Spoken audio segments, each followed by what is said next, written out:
Ce jour est dédié pour l'élévation de l'âme de Shemuel ben Chassiba, Zichrono Livracha de Morbeni. Amen. Le Shulchan Aruch, donc le recueil des lois concernant tout juif, pose la question: est-ce qu'il est préférable de lire beaucoup de Tehillim ou peu, mais avec plus de conviction? Est-ce qu'on va donner la priorité à la quantité ou à la qualité? Et répond à la qualité. Mieux vaut peu de Tehillim, avec beaucoup de qualité, ça veut dire beaucoup de sincérité, beaucoup de vibration au niveau de notre cœur, ou bien lire beaucoup, rapidement, mais il manque le cœur. Et en fait, ça ne concerne pas que les Tehillim, ça concerne en fait tout notre service de Dieu, qu'on est censé, je dis bien censé faire avec amour. Lorsqu'on dit le Shema Israël, qui est donc notre profession de foi, qu'on dit avant de mourir, c'est quelque chose de super important comme phrase. La phrase qui vient après, c'est Va'avta et Hashem Elokecha, t'aimeras l'Éternel ton Dieu. Pas seulement l'aimer, de tout ton cœur, de toute ton âme, mais s'il prend ton âme, de tout ton pouvoir, tout ton argent. Comprenez qu'on est très très loin du compte. Le Rambam Maïmonide, à la fin de l'Ilchot Teshuvah, dit qu'il ne faut pas servir Dieu pour les bénédictions que cela amène. Ça amène les bénédictions. Ça amène dans ce monde-ci, ça monte dans l'Olam Haba, le paradis, sinon c'est l'enfer, et les problèmes ici dans ce monde-ci. Il faut servir parce que c'est la vérité. Et il dit, celui qui sert Dieu ainsi, c'est un très très haut degré, auquel n'accèdent même pas tous les grands sages d'Israël, c'est celui d'Avraham Avinu. C'est le seul dans la Torah, dans la Bible, qui est appelé Ohavi. C'est écrit un verset dans Isaïe, où on voit que Dieu appelle Abraham Ohavi. Ohavi signifie mon amant, celui qui m'aime. En fait, le Rambam veut dire qu'on doit servir Dieu parce que c'est la vérité, et c'est ça, servir par amour. Et de quel amour? Il faut lire là-bas, il dit, comme quelqu'un qui est amoureux d'une femme, il dit, le verset du roi Salomon dans Shir HaShirim, dans le Cantique des Cantiques, c'est toute une histoire d'amour là-bas, mais en fait c'est une allégorie entre Dieu et le peuple d'Israël. Alors c'est marqué là-bas, Kicholat Ahavani, car je suis malade d'amour. Il dit comme quelqu'un qui est malade d'amour d'une femme, à laquelle il pense quand il se lève, quand il se couche, quand il mange, quand il boit, à chaque moment de la journée, il n'est pas là, le type il est coup de foudre. Plus que cela, dit le Rambam, plus que cela sera l'amour de ceux qui aiment Hachem. Bon, vous comprenez qu'on est très très loin du compte. On va quand même en parler parce que, bien qu'on est très très loin du compte, il faut quand même essayer de s'améliorer dans la qualité de nos mitzvot, c'est super important, surtout à notre époque. Le peuple d'Israël a besoin de beaucoup de mérite, et plus on fera des mitzvot de qualité, mieux ce sera pour nous, mieux ce sera pour tout Am Israël. Alors, c'est quoi cet amour? D'où ça provient?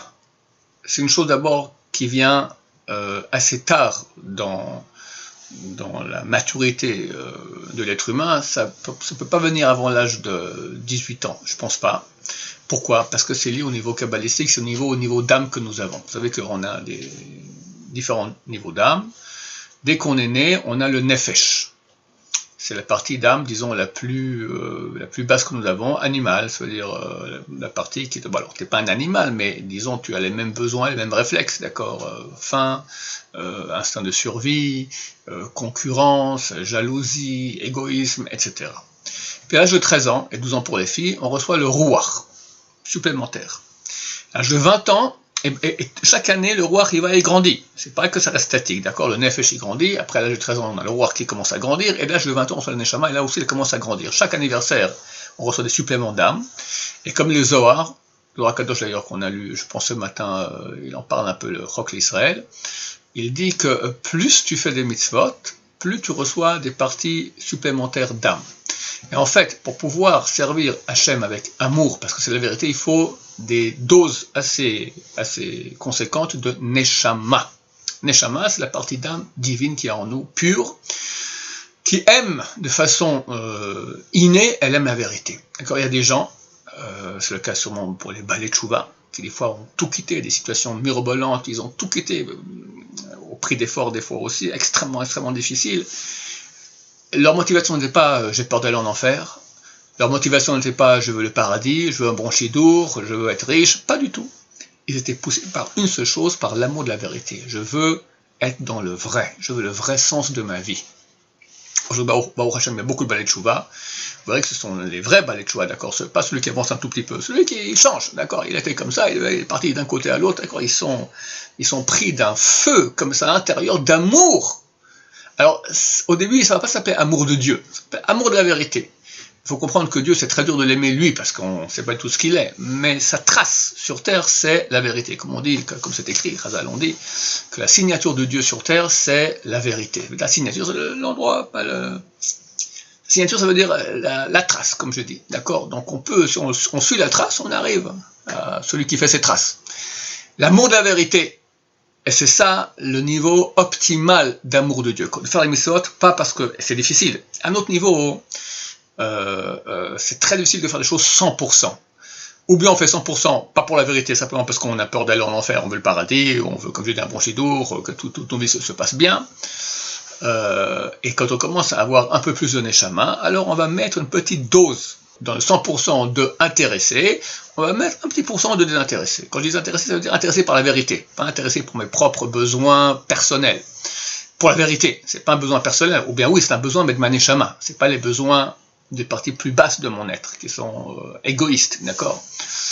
Alors on met un petit pourcent, puis une deuxième et troisième, comme ça on grandit, et plus on fait des mitzvot de qualité, plus on reçoit des parties de neshamot qui vont nous aider à faire encore plus les choses avec qualité.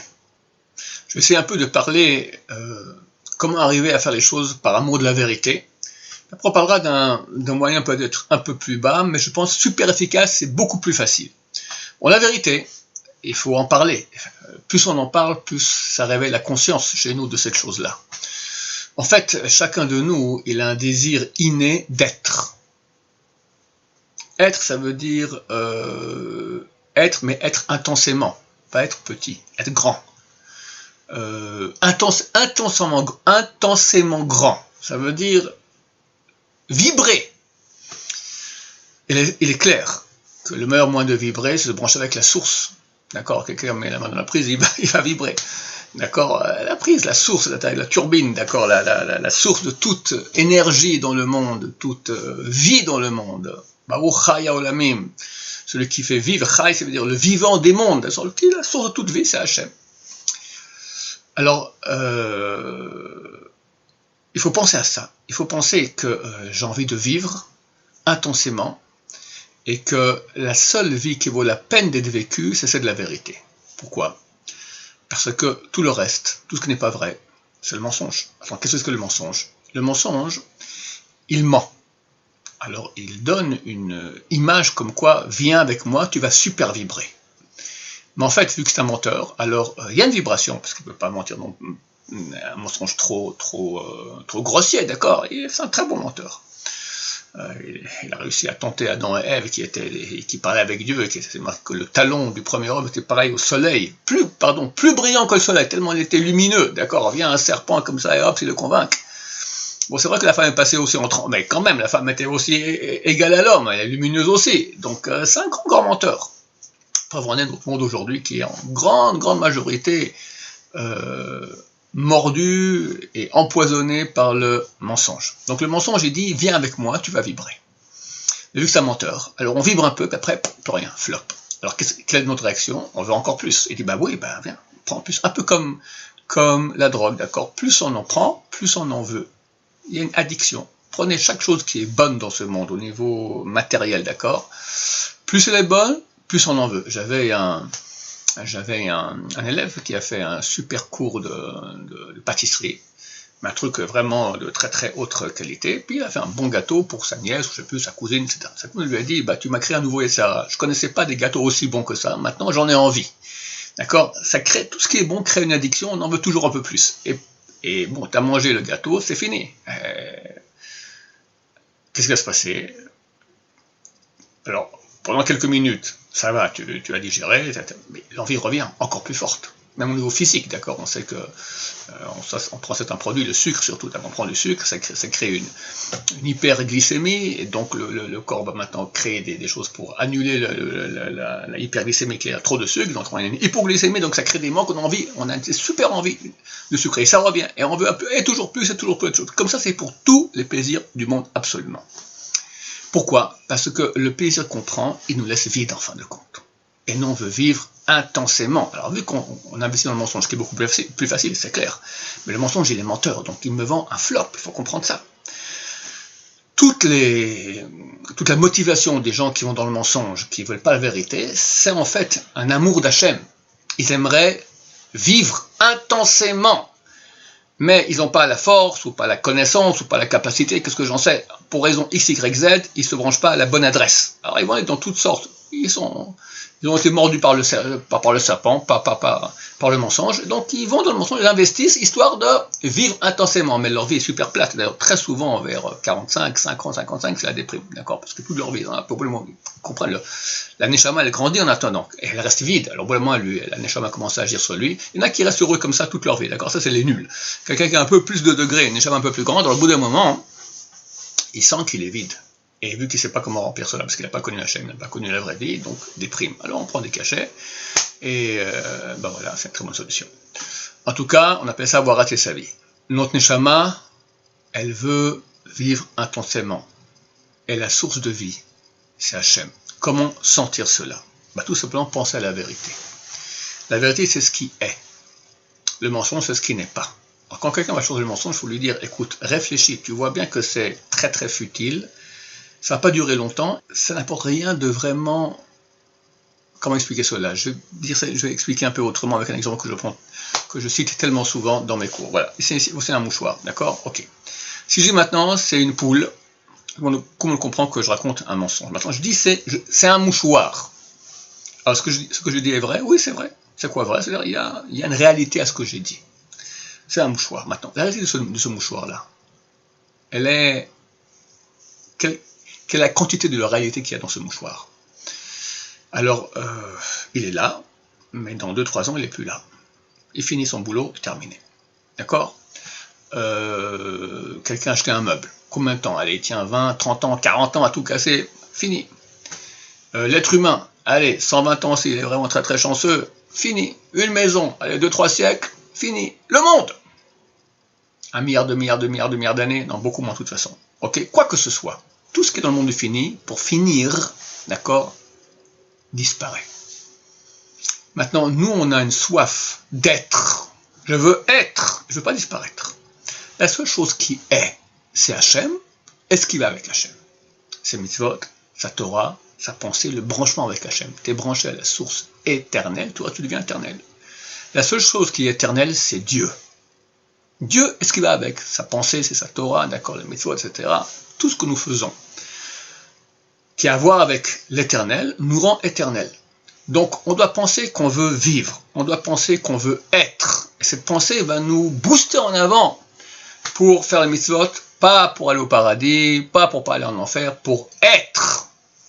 Vous me direz, alors, pour finir, c'est quand même égoïste parce que ça revient sur moi, oui, mais c'est quelle partie de toi qui veut être? C'est pas ton corps. Ton corps, il souffre de cela. Tu dois aller prier, tu dois faire les brachot, tu dois étudier la Torah.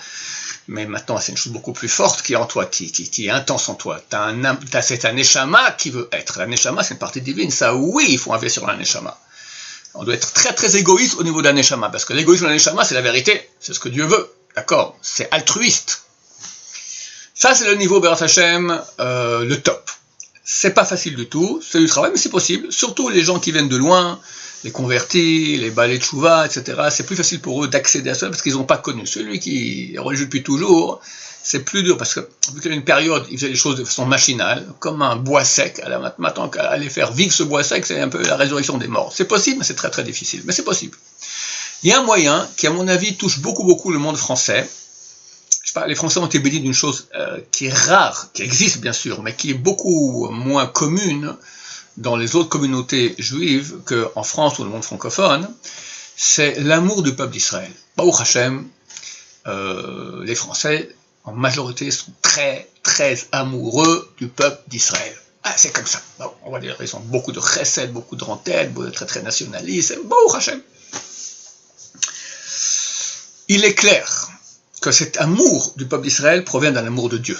On va dire, c'est comme un habit pour l'amour de le Ramchal écrit le Message Sharim, il dit que l'amour d'Israël, c'est l'amour de Dieu. Et la haine d'Israël, c'est la haine de Dieu. Il y a des versets de Télim qui montrent cela très très clairement, que tes ennemis à toi haïssent Israël. Ça marche ensemble. Quand on a la haine de Dieu, on a la haine d'Israël. Tout l'antisémitisme irrationnel qui existe provient de quoi?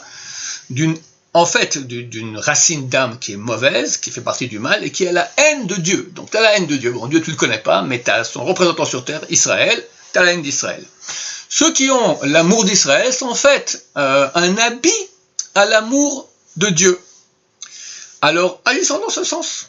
Faisons les mitzvot, pas pour le paradis, pas pour pas avoir de problème, pas pour ne pas aller en enfer, pas pour avoir un bon chido, pour avoir de l'argent, pour être en bonne santé, etc. Ça, c'est minime. Ok, c'est bon, c'est bien. Celui qui fait ça, il y a du mérite, c'est bien, très bien. Ok, mais on parle maintenant de qualité.